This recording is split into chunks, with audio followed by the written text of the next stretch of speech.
Hello, my name is Ben Sunderland and I am the Senior Housemaster at Sherborne School. I'm going to be talking about how boarding works at Sherborne.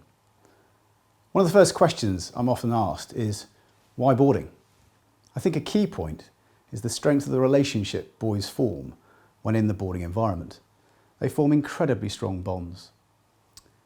We can also get a huge amount from the boys, academically of course, but in sport, music and drama and the broader co-curriculum, simply because of the amount of productive time we can get out of a single day. They are engaged from first thing in the morning until last thing at night. Now that's not to say that they're working throughout, but even in their downtime, they're developing social skills and importantly, their emotional intelligence. Of course, they also have their friends on tap at all hours of the day for sport, music and socialising. The skills these boys learn from living, learning, growing and developing together for this 5-year period will develop friendships for life and a sense of self-awareness, self-confidence and good character that will hold them in good stead for the rest of their lives. I'm also asked what a typical day is like for a boarder. The boys are up quite early, 7:15 to 7:45, checking in with their housemaster before they head into breakfast, where they have 3 45-minute lessons, then come back to house for break, where they're given often a homemade snack by matron. They then swap their folders over and go back to school for 2 more 45-minute lessons. Lunch follows the morning's lessons in the dining hall before again they return to their house. In the time directly after lunch, known as cue time, there's a whole array of musical ensembles they could get involved in, and there's also an opportunity to go to something called academic support, where boys get subject-specific help on any topic that they found hard in the day. There's also a chance for the boys just to relax with their friends back in-house. From 2:30 on Mondays and Thursdays, the junior boys have games.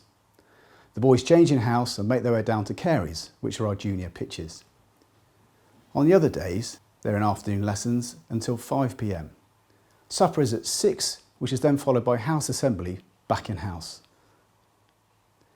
This is where important messages are given out by the housemaster about what's coming up over the next 24 hours or so.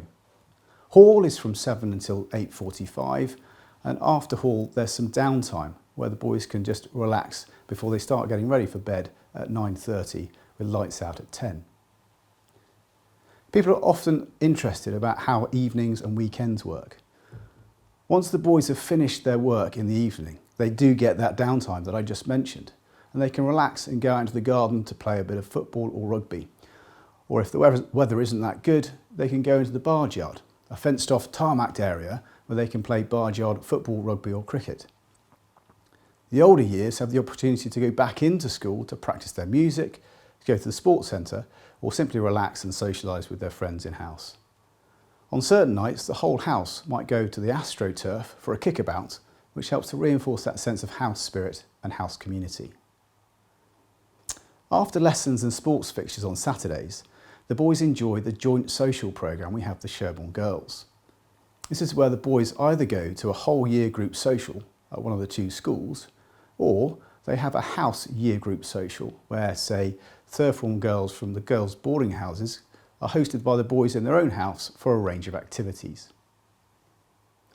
On Sundays, the boys have hall sessions and have an Abbey service to attend. The music school, art and DT blocks are also open to allow the boys to put that little bit of extra work into their coursework or practice, and they can get into the sports centre after lunch. In the afternoon, every few weeks we arrange house-based trips, which can simply be taking a couple of year groups to, say, the beach, or we have a more structured experience by going caving, go-karting or perhaps paintballing.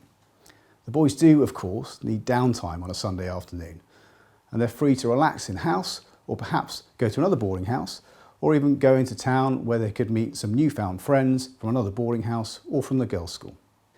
I'm also often asked about how exeats work. Essentially, an exeat is where all the boys get to go home for the weekend from lunchtime on Friday until 9 p.m. on a Sunday evening. We follow a pattern of 2 weekends in, exeat, 2 weekends in, half term, 2 weekends in, exeat, 2 weekends in, the end of term. As we have a full programme of lessons and activities over Saturdays and Sundays, the boys are required to be in school for weekends that are not exeats. However, of course, if there is a special family occasion or specific pastoral need, then the boys could go home by arrangement with their housemaster. The question of how houses are run and what the differences are is often asked.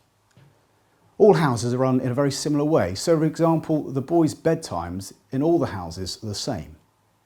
There are 8 boarding houses throughout the town that have about 75 boys in each of them. And all of our houses are for all year groups, so from the 3rd form up to the 6th form. We've moved away from the concept of having a sporty house or another music house. We try to ensure that each house has a mix of boys with a range of talents and abilities, so the boys learn to respect and enjoy each other's strengths. In the 3rd and 4th form, the boys sleep in dormitories. This is an essential part of the boys' development at Sherborne. Being in that environment allows the boys to interact and engage with others who have different interests. It can be a roller coaster, but it helps the boys learn how to work successfully with each other. Those relationships create a strong support network for them as they move through the school and start to be in individual study bedrooms as they get into the 6th form. Although the boarding houses are run in a similar way, we do separate them into 2 groups by their geographical location within the town.